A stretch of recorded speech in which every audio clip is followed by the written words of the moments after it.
Good morning. Good morning. Don't. I feel like you guys do that just because you know I don't like it.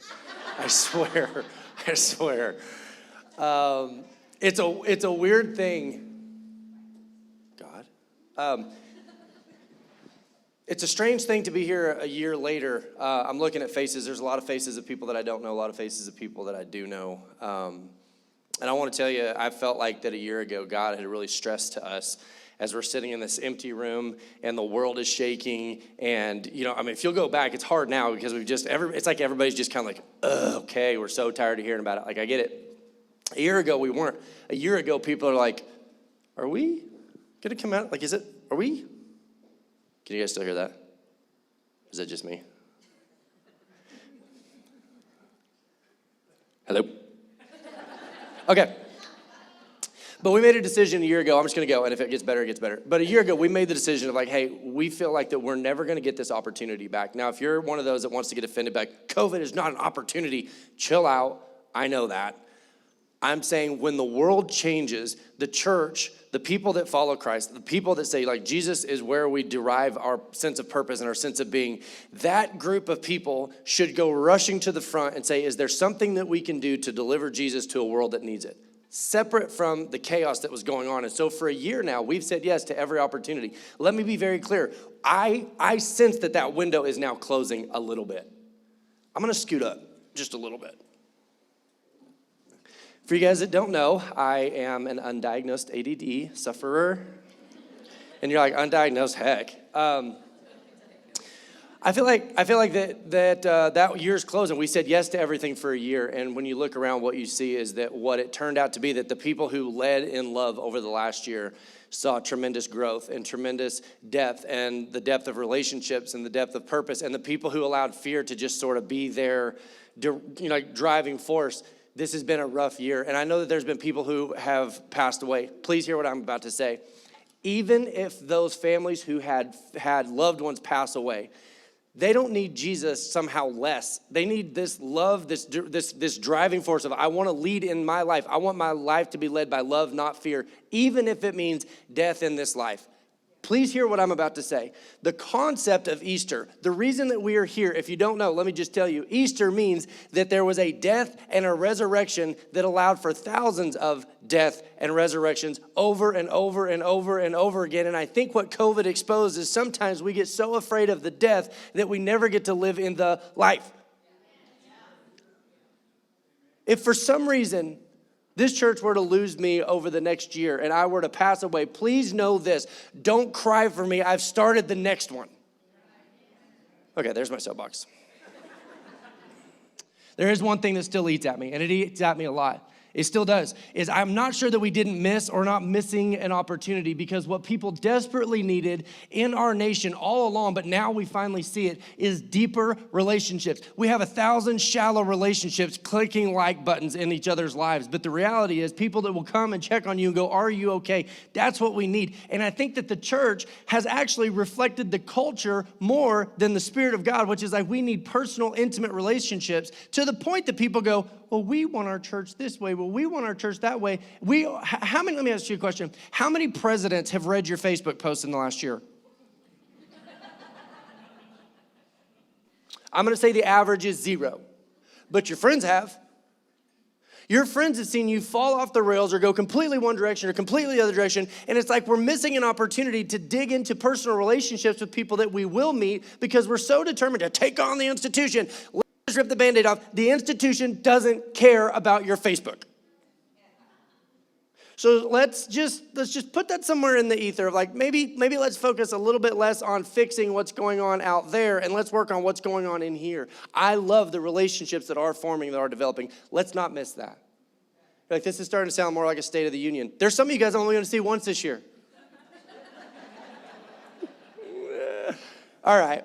Matthew 15:29 says that Jesus left there and walked along the shore of the Lake of Galilee, then climbed the hill and sat down. This is Jesus. There's this figure. There's some things going on that people don't fully understand it. But every time you go to this guy, people get better. And so what happens when people think they're going to get what they want from a deity of some sort, they go. Great crowds came to him, told you, bringing with them people who were lame, crippled, blind, dumb, and many others. Children, if you're sitting in here, hey, you guys picked the right service. The next service is going to be a madhouse. There's an Easter egg hunt after the second service. But for the kids that we have, when the Bible says dumb, I mean, I know what we mean by that, but it just means they weren't able to talk. They simply put them down at his feet and healed them. The result was that the people were astonished at seeing dumb men speak. I'm like, what are you kidding? Dumb men speak all the time now. They couldn't.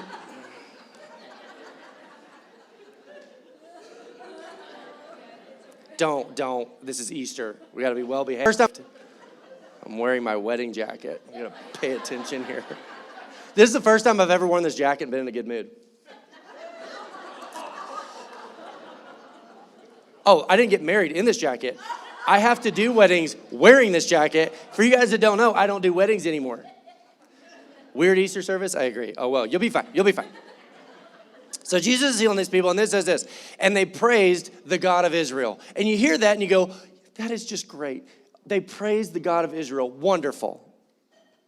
They saw an opportunity. They're going to be healed by the God of Israel. Let me tell you something. At a glance, it looks good. Turns out that's not a good verse, and I'll explain to you why. They praised the God of Israel. They had praised God of Israel before. It doesn't say that they praised Jesus because they thought he was the Son of God, and they said, tell us where you want us to go. Tell us who you want us to be. It says they just praised him and said, yeah, you're God. Good. You're God. You got that healing for me? Great. Let's trade off. Let's do this thing where I do what you want, you do what I want. They praised the God of Israel. Sure, I'll call you whatever you want. That's the first half of the story. The first half is Jesus is giving them what they want. He is demonstrating the power that was held in the hands of Jesus. And I'm going to tell you, most people that walk into a church find themselves right there. Maybe I'll go to God and see if he can do what I want.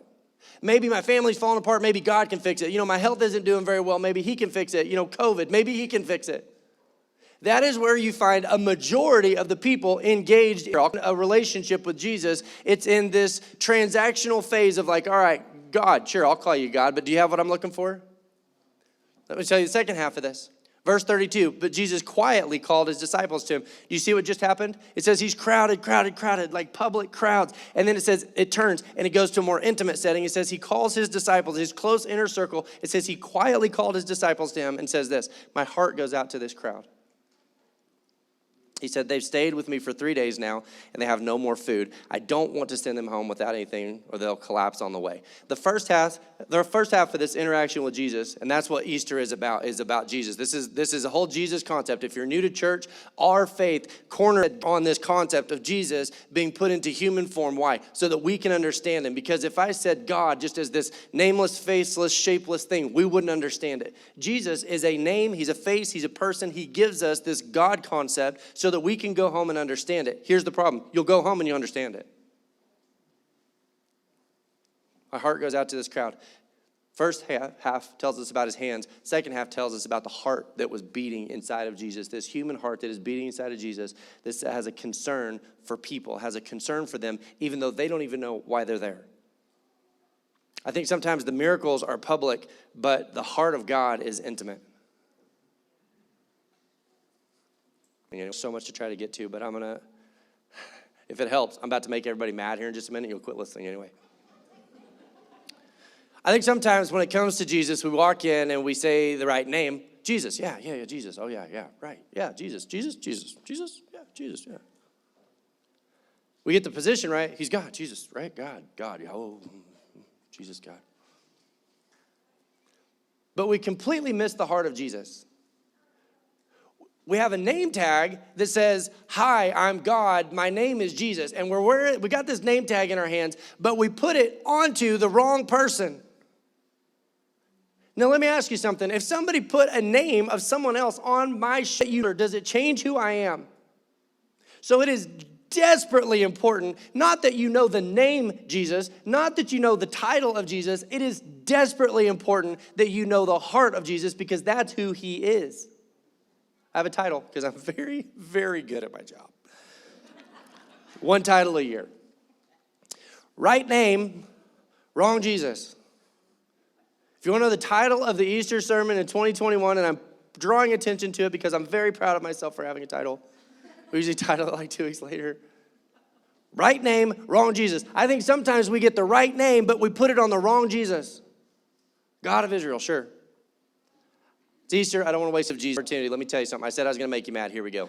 Declaring the power of Jesus, believing in the existence of Jesus, saying the name Jesus, knowing the title of Jesus offers no power for you if you don't know who he really was. In fact, Google the Crusades. Some of the worst things that have taken place is when people get the right name and the wrong what?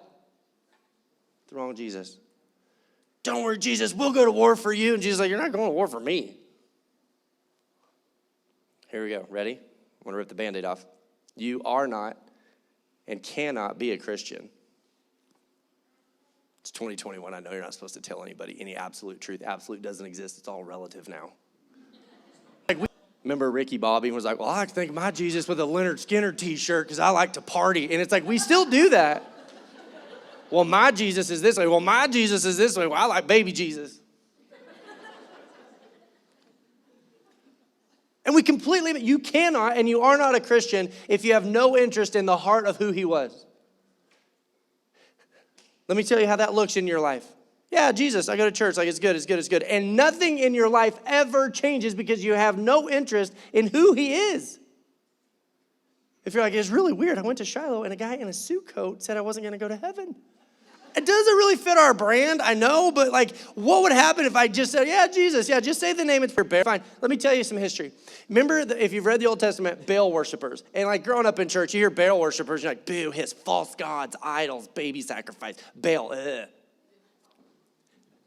It dawns on me this week, they didn't worship what they thought to be a false god. They worshiped who they thought was God. They gathered, they were together, it was their culture, it was their little tribe, and they worshiped Baal. And Baal, the name Baal only means lordship. That's all it means. So they were together and they were saying things like God and Lord. Oh God, we're praying for this, and oh Lord, they're saying the same words. Fun history fact, the name Baal, I can't remember the Baptist. I would cite my sources, I just forgot to write it down. But through the influence of the Arameans who borrowed the Babylonian pronunciation Bel, the god ultimately became known as Balos, identified as what?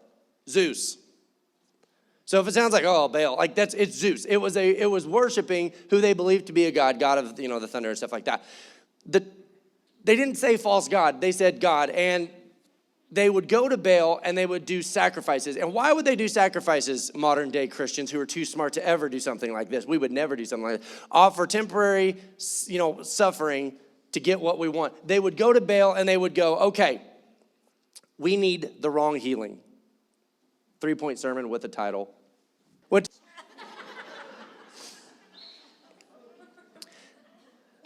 Went to the wrong God for the wrong healing. Because if you go to God and you go, God, I have all of life figured out and all I'm lacking is this. And if you'll do that, things will be perfect. You are far overestimating how much you know about life.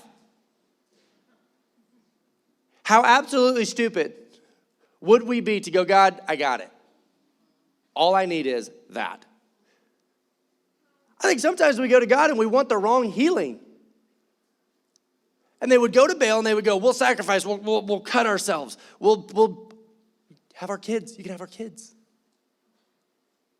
Oh, I don't want to be too much of a conspiracy theorist, but here you look at what the world is doing right now. Here, you raise our kids. Here, you take our kids. Here, you teach our kids what to think. Here, you teach our kids what. We are sacrificing our children so that we can say that we are better than everyone else. And this isn't happening inside the church, but it's not, let me say it this way. It's also happening inside the church. But the world is saying, we'll dictate your culture. We will tell your kids how to think. We will tell your kids what to do. And you give up and you go pursue what?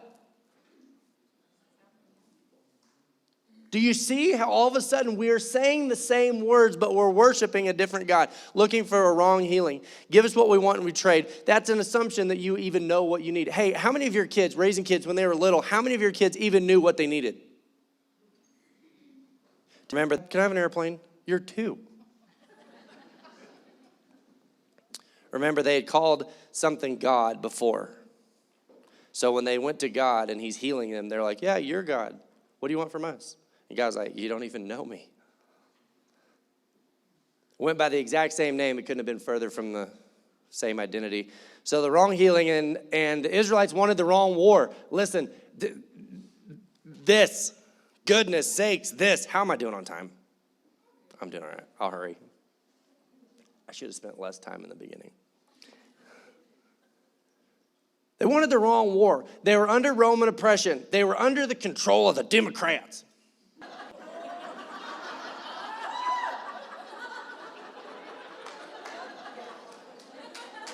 Too far? Is that? I don't know what the rules are. It's Easter. You guys don't know me. I don't know if we're allowed to, So when Jesus shows up, he's like, great, get the Romans. Do you know what bill they passed this week? Get them. And Jesus does everything wrong. There were sinners, and Jesus didn't attack them. He's taking on the wrong establishment. The Pharisees are like, oh, just wait till the Messiah gets here. You just wait till the Messiah gets here. Oh, Rome, you're in trouble. And Jesus is like, what's wrong with you? And they're, God, me? No.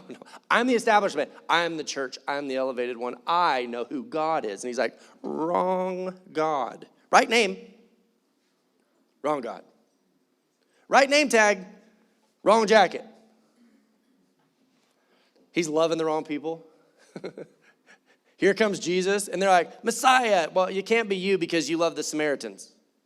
Why? Because they didn't want Jesus. They wanted Baal. Remember, Baal was not an identity. Baal was just the name they put on lordship that would serve them, and they were willing to sacrifice. Listen, people are always willing to sacrifice for what they want. They will sacrifice health for sometimes comfort. Ooh, you thought I was going to say that, sacrifice, you're going to get up and work out. Sometimes you don't work out because you're sacrificing your health to stay on the couch. People always sacrifice. Loving the wrong people, fighting with the wrong bad guys. And so here comes his moment, they're like, okay, you're kind of doing it wrong, but somehow it seems to be working. You're healing, okay, whatever, you're healing some people. And they're like, all right, here's your day. You're going to ride through Jerusalem, and here we go, okay. He's like, he's getting some traction, great. He's on a donkey. How are you going to take on the Romans on a donkey? I had the McLeans blessed us with a little donkey. It was a girl, and my little boy named him Joey because Jesus rode a donkey, and it was a thing. Let me just say this. There's absolutely nothing intimidating about somebody riding on a donkey. It is the opposite of intimidating. It's endearing. You see the Messiah, and you're like, that's him? He looks adorable. What? But he's not disputing Hosanna. He's not saying, no, I'm not God. He's going, yeah. And the Pharisees are like, no. Wrong war. We want the wrong war. Worse yet. Oh, this is going to step on all sorts of toes. Worse yet. What if he was right? Because a God that was willing to sacrifice everything for humanity versus taking on the bad guys, if he was right, what does that say about us? If we're going to love a Jesus who will love our enemies, what does that say about what we're going to have to do? Do I need to go back to the Facebook thing, or you remember? If he's actually God and he's actually loving our enemies, this is the worst case scenario. The Pharisees are like, we thought he was wrong, but what if that's right? Because if that's right, we're wrong. We can't risk that. You ready for this? I don't know why. I don't know how. I'm sure I've read it. I just haven't really paid attention to what it was saying. But in John chapter 12, verse 9, it says, meanwhile, a large crowd of Jews found out that Jesus was there and came not only because of him, but also to see Lazarus, whom he had raised from the dead. So a miracle. They're like, I don't understand how he did that if he's not God. But are they going to risk it? No. Listen, they said, so the chief priest made plans to kill Lazarus as well.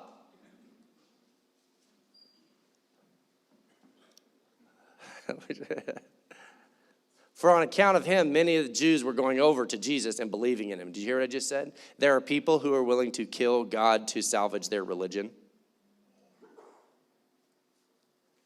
They would rather kill God and everything he's doing in their lives rather than sacrifice their religion. Why? Because religion makes us feel superior and it makes us feel good, and we're doing good things and we're doing good works, and we're not like those people, these people. And Jesus comes in and goes, there's no equity in that. And they're like, then you have to die too. You go, we would never kill Jesus.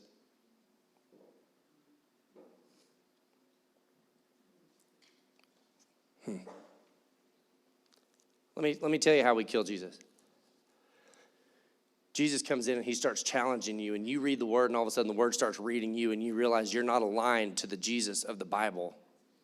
and a miracle starts to take place and a life starts to come back and you feel like God's telling you you need to forgive somebody and let it go. And you go, I would never do that because that's letting them off the hook. You're saying, I'm killing the miracle that you're trying to get in my life and I'm not even going to accept that you know what you're doing in my life. And we still kill Jesus in our own lives. When Jesus comes in and he starts, hey, you need to talk to somebody. Hey, you need to start giving. I told you I was going to lose you. Hey, you want to make people mad? Start telling them about a Jesus who talked about giving. We don't want that Jesus. We like baby Jesus. How dare you tell me what to do with my money? Why? Because a Jesus that rides on a donkey will also call sacrifice out in our lives. And we don't want that Jesus. We want the Jesus who makes everyone else pay. Why? Because we want to pet God. We want to pet Jesus. We want a Jesus that is so manipulatable that we can walk in and go, I was at church, Jesus. You're welcome. It's gross. It's gross. And we do it. That's really the entire sermon, is that there are people who will kill God to salvage their religion. It's not just people who do this, because religion is everywhere. You go outside the church and people are like, well, this is why I'm a good person. Well, this is why I'm a good person. And you go, I thought that was just a church attribute. Oh, it's here too. It's a people thing. Well, this is why I'm not bad. Well, this is why I'm good. I'm defending my religion. And Jesus comes in and goes, that doesn't work. And you're like, off with his head. There's also people who will overdo their suffering. Oh, God, I'm not worthy of love. I'm just going to suffer. And it's still religion. I'm going to suffer, and that'll show you how good I am. And Jesus is like, that doesn't work either. We're so in love with our religion that sometimes Jesus gets in the way of it. And Jesus is like, what's a religion without a God? Oh, wait, there is a God, you. Your religion. Do you see how difficult this is? Do you see how hard this is to accept that God goes, I'm no part of your religion. You have taken the name God and you've put it on yourself. Right name, wrong God. I'll do this, and that means God works for me now. It's been nice having you guys here this morning. I'm glad you came, about to lose half of you. Here we go. We kill Jesus, and then we take his name tag, and we place it onto religious practices. I used to think self-righteousness, but we overuse that word in church. So let me just say it this way. Self-rightness. How is it that Jesus could just forgive the paralytic and he could just forgive the woman caught in adultery and he couldn't just forgive the Pharisees? Here's why. They were coming to him for righteousness. The Pharisees were demanding that Jesus give them what they were asking for. The Pharisees go, I'll do it myself. And God goes, that's the wrong God. That is actually Baal. A woman caught in adultery, drugged naked with no rights, getting ready to be stoned to death. What did she have to offer Jesus? Jesus, in your lucky day, I'm ready to be a Christian. Jesus goes, you're forgiven. And she goes, I have nothing to offer. He goes, that's the point. That's the right Jesus. If you walked in thinking you had something to trade Jesus, you've placed the right name on the wrong God. Ready for the scariest verse in the whole Bible? Literally. You're like, man, this is supposed to be Easter. I'm about to eat dinner with my family, dude. Matthew 7. Not everyone who says to me, Lord, Lord, the name. Did you hear he said? Lord, Lord. Not everybody says, Lord, Lord, will enter the kingdom of heaven, but only the one who does the will of my Father who is in heaven. Only the one who had a heart for God's heart. The only one who's going to get brought in. And you go, it's not, listen, this is not the lake of furnace sermon. This is, you don't want a heaven where God gets to be in charge. There are people that only want a heaven where they get to be in charge. And God goes, okay, there's a place for people who want to run their own lives. Go run it. Totally different sermon for a different day. Lord, Lord, only the one who does the will of my Father who is in heaven. Many will say to me on that day, Lord, Lord, did we not prophesy in your? Oh, you've never read that before that way, have you? We have never heard it that way. But God, I did stuff under your name tag. I had the name tag. Did we not prophesy in your name? And did we not in your name drive out demons and in your name perform many miracles? God, we put your name on our religion. And I will tell them plainly, I never knew you. Away from me, you evildoers. Does that scare anybody else besides me? That your religion can make you feel good while separating you from the heart of who God is? That the most religious fanatics sometimes have no clue the heart of who Jesus is, because if they did, we would be drawn towards people instead of from separating from people. You could go, God, in your name, we started the 1017 Project. Did you check out our numbers this month? Pretty good. God's like, that's not. It's my heart. It's when we go to God and go, there's no such thing as self-rightness. It's you or it's nothing. The name that we place on Jesus is a Jesus that would ride down the street on a donkey, offering himself as a sacrifice. That's the heart. That's the beating spirit of God that says, I will offer myself as a sacrifice. And you go, then what do you want from me? And he goes, all of it. Religion allows one little piece. And with this, we're about done. Notice how I said about. We're about done. It's an old preacher trick. If I think of something else between now and the ending, see, I'm doing it right now. Religion allows one little trick. There's one little trick that religion offers, and here it is. Ready? It lets you give up everything except the thing that matters the most to you. You never have to give Jesus the thing that matters the most to you. You can give up everything else. You can get credibility. You can be famous. You can be the most famous Christian in the whole world. You can be a world-celebrated Jesus speaker. A religion never asks you to give the thing that matters the most to you. A religion won't allow it. In fact, a religion does what it does to protect it. And that's the only thing Jesus ever asked for. What's the most important? You've got to let that die. Why? So I can give it back. Death and resurrection. What are we talking about on Easter? We're talking about a death of this life that says, Jesus, if this is you, if it's going to cost me everything. And Jesus goes, yeah.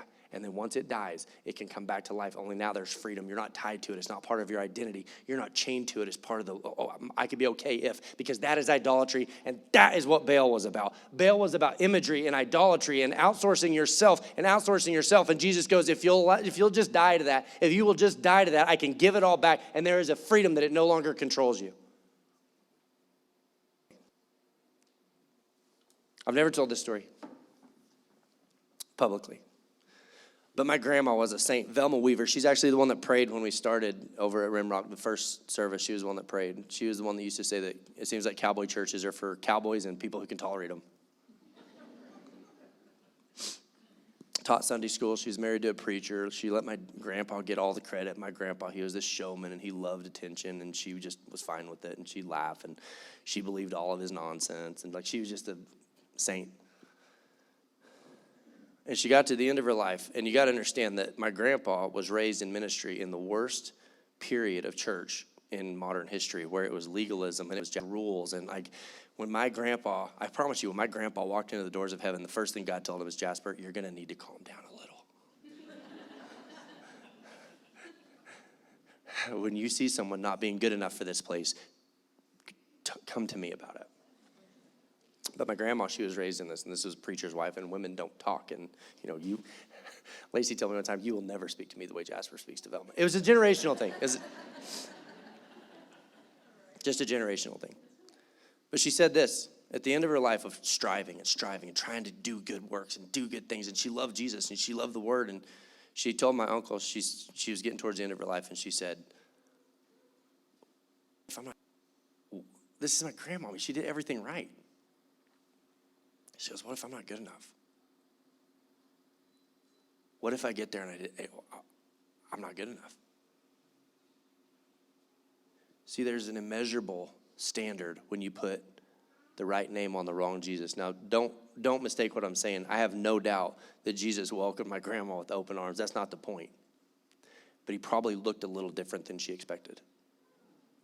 Because what religion does is maybe you're good enough. You're almost there. You're constantly striving. You're almost good enough. Or you justify why you're bad. You do things that are completely in the opposition to God's heart, but you always have a justification. You always have a religion for it. You always have a practice that offsets it. You've always got self-rightness. And the point of putting the right name on the right Jesus is that Jesus goes, you're never going to be good enough. Take a deep breath. Good? See the death? See the death? You're never going to do it. You're never going to achieve it. You're never going to arrive. Take a deep breath.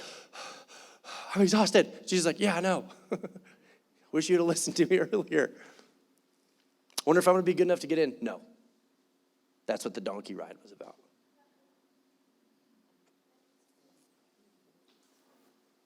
That's what this sacrifice was about. That's what Easter is about, is the death of a God who didn't deserve it to give us life that we don't deserve. And so as we run around putting the wrong name or the right name on the wrong Jesus, it always leads us to sacrifice and image and idolatry and the things that God doesn't want. And we preserve the things that we love the most. And Jesus is like, that's not me. Why do you think there was thousands of people on Sunday and nobody at the cross? Because everybody got it wrong. Everybody was on some level pursuing the wrong Jesus. That also kind of is like, it gives you an excuse. Like, it's okay if you're sitting here and you're like, oh, I've done that. Yeah, everybody around Jesus did it. Don't beat yourself up too bad. That revelation moment of like, oh, wait, Jesus did it. That's the heart of Jesus. A Jesus that says, I'm healing people who don't even know who I am. But my concern is I think they might be hungry. When Elijah's like, I quit. I'm out of the ministry. I'm not going to do this anymore. It says that Jesus appeared to him. And what did he do for him? He cooked for him. He loved on him. I think sometimes we make religion this big, ultimate, like, oh, thou Father, thou'th, Goddeth, blah, blah, blah. And God's like, God, you guys are boring. Can we eat? Can we just have a meal? Can we just hang out? Like, I did the heavy lifting. Like, it's adorable that you're trying, but like, can you just get to know me? Can you put the right name on the right heart? And there's a risk. Like I said, with this, I'm actually done. There's a risk, because if you declare that Jesus to be the Savior, it's going to cost some deeper sacrifice in your own life, but it's only going to cost nothing things that you love the most. That's it. There's nothing like getting those things back, only having them in freedom instead of having them in bondage and captivity and all the junk that sin puts with it. Let's pray. Lord, it's such an eye-opener when you look around the world today, and what you realize is the character of Baal worship is back. We're sacrificing time with our kids. We're sacrificing the relationships with our family. We're working, we're sacrificing, we're giving so that we can get, and you look up and you go, oh, wait a minute. Generations have done this before, and they used the word God while they did it. God, we are so prone to putting the right name on the wrong God. So much so, God, that as you hung on the cross for us, Lord, you were alone. People scattered, people ran. Because we didn't understand a God that would sacrifice himself. We thought you were going to fight the right war. God, you didn't fight for our temporary healing. You fought for our eternal well-being. And that, God, if we're going to put the right name on the right Jesus, it comes with sacrifice. It comes with death and resurrection. It comes with the process of allowing things that have bondage and captivity over us to die so that we can live in freedom. Real quick, here's what I'm going to do. It's Easter. I feel like we should. If you want to accept Jesus into your life, here's what we're going to do. It's really more simple than you would think. Romans 10:9 and 10 says, it's pretty basic. It's pretty simple. You go, God, I think you are better at running my life than I am, and this is going to take a while. So I'm going to pray, and if you would pray with me, just repeat after me. Dear Lord Jesus, I give up. Teach me who you are and who I am. Show me how to give up control so I can see who you are. Please forgive me. Lord, you've heard the voices this year. You've heard the people. It's just a confession of like, this isn't working. I think we make please forgive me even too serious. It's just a confession that's like, okay, I admit it, it's not working. God, that's all we're saying. Like, okay, we're done. We give up. It's not working. We want what you're saying. The sin issues in our life that have control. This time where we just justify. You can look up real quick. And then I'm going to turn around and walk off. We're done. But when you find yourself justifying your sin, you've already confessed that it's a sin. Otherwise, why are you justifying it? When you catch yourself, well, it's not that big a deal. Well, so-and-so's doing it. Well, such and such. You are already operating in a level of confession. Do you know that? When you're not unsure when you sin. You're not already sure when you go against the heart of the Father, when you violate the heart of the Father. So when you catch yourself doing that, keep in mind, you've already confessed it. Now you got to address it. Ooh, I didn't mean for that to rhyme. It's those moments of like, all right, God, I'm trusting that you know more than I know. All right, we're done. I'm going to turn it back over to the worship.